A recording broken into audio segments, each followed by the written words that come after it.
Some moments in life carve themselves so deeply into your memory that even the smallest detail stays sharp forever. For me, one of those moments began the second Vanessa's voice sliced across the dining room. 1 second, my twins were smiling, holding their wrapped birthday presents with excitement. And the next second, their aunt's cold tone shattered everything. These iPads were meant for my twins. Not your kids, Vanessa snapped, yanking the boxes right out of Emma and Ethan's hands. She said it like my children were thieves instead of guests at their own birthday dinner. Tyler and Taylor need them for their advanced classes. Your kids would just waste them on games anyway. My name is Olivia Preston, and I will never forget the way my twins' faces fell 10-year-olds, trying to understand why someone they loved would embarrass them in front of a room full of adults. The whole dinner party went silent. It felt like every clock in the house stopped ticking at once. Vanessa, those were specifically bought for Emma and Ethan, I said, keeping my voice steady even though my anger felt like fire in my chest. Their grandparents bought those gifts for their birthday. I can do whatever I want in my house, she said sharply, pointing toward the front door with her perfectly manicured finger. And right now I want you and your little budget family to leave. You're ruining the ambience of our dinner party. My husband Mark, her younger brother, finally stepped in. Come on, V, it's the kid's birthday. You can't seriously be. Actually, I am serious. She cut him off without hesitation. My twins have their piano rehearsal next month and they need iPads for their sheet music. It's educational, unlike whatever your children would use them for.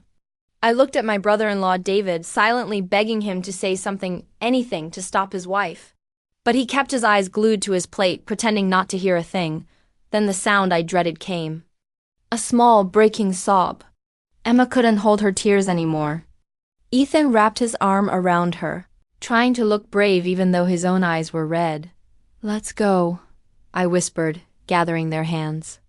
We don't need to stay where we're not wanted. The drive home felt endless.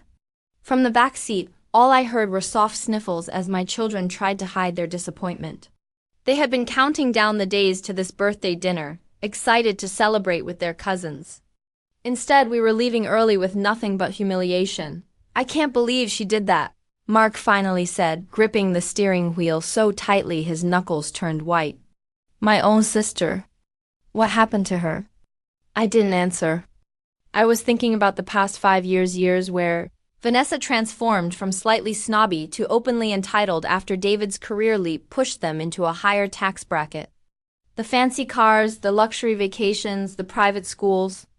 The attitude grew with every new purchase. We'll get you new iPads, Mark told the kids gently. Even better ones. I didn't have the heart to say the truth. We couldn't afford them. Mark's teacher salary and my part-time nursing job barely covered our bills. The grandparents had saved for months to buy those gifts. But I nodded and smiled, refusing to let my children carry the weight of our financial struggles. That night, long after the twins fell asleep, I lay awake replaying the entire disaster. Something inside me hardened. I promised myself I would never let Vanessa belittle my children again. The next morning, I called my in-laws to explain what happened. They responded exactly as expected by minimizing everything. I'm sure Vanessa meant well, my mother-in-law said. Those devices are expensive, and Tyler and Taylor are in all those advanced programs. So my children don't deserve nice things because they're not in private school. I asked, forcing my tone to stay polite. Of course not, dear, she said quickly. But perhaps simpler gifts would be more appropriate for them. Note your audience, as they say. I hung up feeling even more defeated. It was clear everyone in the family preferred to keep Vanessa on her throne over the next few weeks, though I began to notice patterns. Little comments. Uneasy expressions. And it got me thinking. So I did some research, not spying.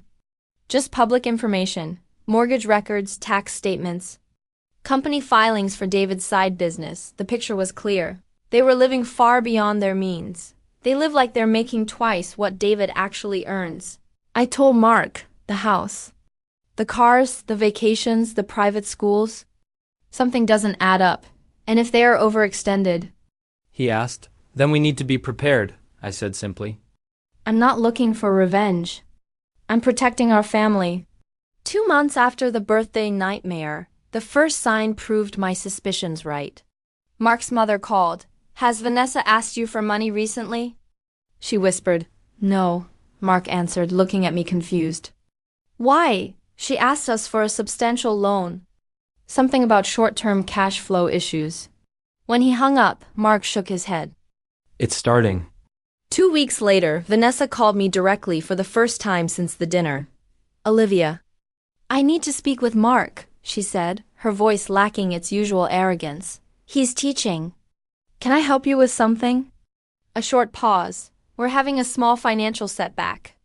David's firm is restructuring, and his position has been temporarily affected. I was hoping Mark could help us with a short-term loan." "How much?" I said calmly. $50,000, she said, like she was asking for a cup of sugar. "Just until things settle. And please keep this between family." After I hung up, I called Mark immediately. When he heard the amount, he went silent. "We don't have that kind of money," he said. "Even if we wanted to help her, which I'm not sure we do after how she treated our kids." "I know," I said. "But this confirms everything. They're in real trouble." That evening, more news arrived. Mark's father called, sounding frantic. "David's been let go," he said. "Not restructured, fired. Something about risky investments with client money. There may even be an investigation." Within days, the situation exploded. Their credit was maxed out. Their mortgage was underwater. The private school was threatening expulsion for unpaid tuition. Their shiny life was unraveling thread by thread. I felt sympathy not for Vanessa, but for her children. Tyler and Taylor were innocent, just like Emma and Ethan had been. A week later, Vanessa showed up at our door unexpectedly. Gone was the glamorous woman who loved to flaunt her wealth. Her eyes were red, her hair messy, her voice small. "Is Mark home?" she asked, not quite looking at me. "He'll be back soon." "Come in." She stepped inside quietly, almost timidly, and sat at the kitchen table, the same table she once mocked as cute for a budget home. "Everything's gone," she finally said. "The house is being foreclosed. David's under investigation. We're selling everything for a lawyer. The kids are devastated about losing their school." I placed a cup of coffee in front of her. "I'm sorry about the children. They don't deserve this." She looked up quickly, realizing why that sentence sounded familiar. I had used her exact tone from the birthday dinner deliberately. "I know what you must be thinking," she whispered. "That I deserve this. That it's karma." "What I think doesn't matter," I replied. "What do you need, Vanessa?" She swallowed hard. "We need someplace to stay. Just for a little while. We have to be out by next week." Before I could answer, Mark walked in and froze when he saw her. "Vanessa? What's going on?" She repeated the whole story. Mark listened quietly, then told her, "We need to talk privately." In our bedroom, he looked at me. "Well?" I thought about Emma's tears, Ethan's trembling lip, the gifts torn from their hands, the years of rude comments, snide remarks, and superiority. But then I remembered something my mother taught me: be the person you needed when you were hurting. They can stay, I said. but with conditions. Mark nodded. "She won't like them. She's not in a position to refuse." We returned to the kitchen. Vanessa waited, eyes red and hopeful. "We have a proposal," I said, meeting her gaze. "But first, let me remind you of something that happened not too long ago at your house."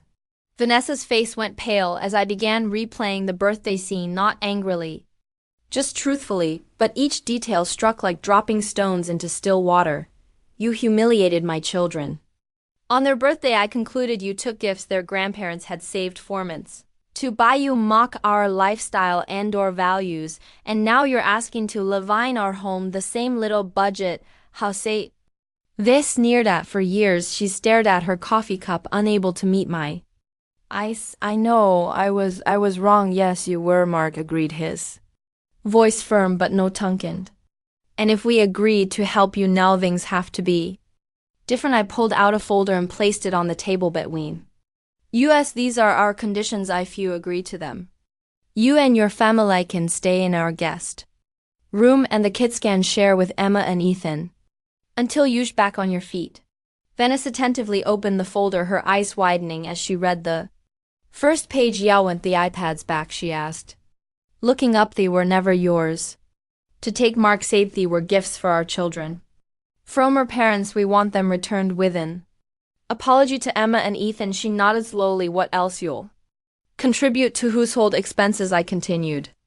"Not much when know your situation, but something took over the additional utilities and food. You'll also help with household chores, both work full-time and adding 4 people to our home means more cooking, cleaning, and laundry," Vanessa continued, reading her expression shifting between disbelief and resignation. "You want Tyler and Taylor to attend public school with your kids. It makes the most sense financially," Mark explained. "Emma and Dathan go to the school where I teach. It's a good school, Vanessa. Your kids will be fine there." The final condition made her pause. "The longest family therapy, that's non-negotiable?" I said firmly. "This family has patterns that need to be addressed if we're going to live together, even temporarily. Your behavior toward us, our children's relations, your parents, enabling a law if it needs to be discussed openly with a professional mediator." Vanessa closed that folder, her hands shaking slightly. "You've clearly thought this through," Wayhave Mark confirmed, "because despite everything, you want to help you, but not at the expense of our own children's well-being or our self-respect." She was quiet for a long moment, weighing her options, which we all knew were extremely limited. Finally she nodded. "I'll talk to David, but I think we'll accept your conditions." 3 days later, they moved in. The reunion between cousins was awkward at first. Em and Ethan were wary, while Tyler and Taylor were embarrassed and subdued. But children are remarkably adaptable, and by the end of the first week, all 4 were cautiously playing together. The iPads were returned with a strained apology from Vanessa and David. To my surprise, Tyler and Taylor had also insisted on writing apology notes to their cousins expressing genuine remorse for what had happened. "We didn't want to take your presents," Tyler confessed to Emma, when they thought no adults were listening. "Mom just took them and we didn't know how to say no." The first family therapy session was tense but productive. Vanessa struggled to acknowledge the patterns of favoritism and materialism she had developed, while David had to confront this role in enabling her behavior through risky financial decisions. "He wanted to give her everything," he admitted. "I thought if I could just make enough money, be successful enough, she'd be happy, but it was never enough." Week by week, things began to shift. The practical realities of living in our budget home top Vanessa and David lessons that no amount of lecturing could have conveyed. The necessity of carpooling, meal planning, and careful shopping became their new normal. The children adapted more quickly than the adults, with Tyler and Taylor discovering that public school offered friendships and opportunities they'd never experienced in their exclusive private academy. 1 month into their stay, I came home early from my nursing shift to find Vanessa at the kitchen table surrounded by coupons and rosary ads. "I figured out how to save $30 on this week's shopping," she said, looking up with a kind of pride I'd never seen in her before. "And I'm making lasagna for dinner, enough for everyone with leftovers for lunch tomorrow." I smiled, sitting down across from here. "You're getting good at this.